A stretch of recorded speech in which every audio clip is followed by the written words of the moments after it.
Welcome to the channel.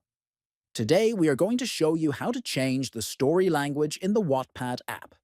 If you enjoy reading stories in different languages or want to explore content in your preferred language, this video will guide you through the process quickly and easily. First, open the Wattpad app on your phone. Next, look at the top right and click on your current profile photo. Then, click on the Settings icon, which is also located at the top right. Scroll down until you find the option labeled Story Language. Next, tap on Story Language to see the full list of available languages. Then, select the language from the list by tapping on it. The app will automatically update your story settings to show content in the chosen language. You can switch back to another language at any time by repeating the same process. Make sure to subscribe to the channel, like the video, and share it with friends. Thanks for watching.